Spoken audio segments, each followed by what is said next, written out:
Sylhet MAG Osmani medical college হাসপাতালের নারী intern চিকিৎসকের শ্লীলতাহানি ও মেডিকেল কলেজের 2 শিক্ষার্থীর উপর হামলার ঘটনায় দায়েরকৃত মামলায় আদালতে আত্মসমর্পণ করার পর জামিন পেয়েছেন মহানগর আওয়ামী লীগের সহসভাপতি আব্দুল খালেকের ভাতিজা মোহাম্মদ আবদুল্লাহ। সোমবার সিলেট নারী ও শিশু নির্যাতন দমন ট্রাইব্যুনালে আত্মসমর্পণ করলে আদালত তার জামিন মঞ্জুর করেন। এদিকে এর আগে গ্রেফতারকৃত 3 জনের 2 দিনের রিমান্ড মঞ্জুর করেছেন আদালত। এখন পর্যন্ত ওই গ্রেফতার হওয়া 4 জনই ছাত্রলীগের রাজনীতির সাথে জড়িত। আদালত সূত্র জানায়, সোমবার মোহাম্মদ আবদুল্লাহ নারী ও শিশু নির্যাতন দমন ট্রাইব্যুনালে আত্মসমর্পণ করেন। এ সময় তার আইনজীবী আবদুল্লাহর বয়স 18 বছরের কম দাবি করে জামিন প্রার্থনা করেন। শুনানি শেষে বিচারক আগামী 25 আগস্ট পর্যন্ত তার জামিন মঞ্জুর করেন। মোহাম্মদ আবদুল্লাহর জামিন লাভের সত্যতা নিশ্চিত করেছেন মহানগর দায়রা জজ আদালতের পিপি নওশাদ আহমেদ চৌধুরী।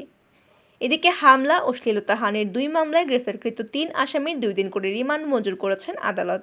মামলার তদন্তকারী কর্মকর্তা কোতোয়ালি থানার এসআই রাশিদ ফজল জানান, গ্রেফতারকৃত দিব্য সরকার, সাইদ হাসান রাব্বি ও এহসান আহমদের 5 দিন করে রিমান্ডের আবেদন করা হয়েছিল। গত রবিবার শুনানি শেষে বিচারক 2 দিন করে রিমান্ড মঞ্জুর করেছেন।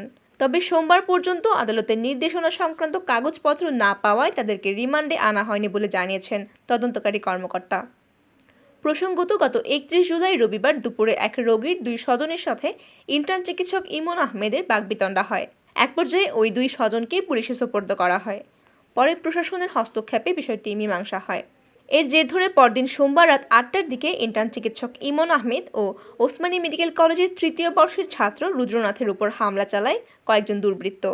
এই ঘটনায় ক্ষুব্ধ হয়ে 1 আগস্ট রাত 10টার দিকে ধর্মঘটের ডাক দেন ইন্টার্ন চিকিৎসকেরা।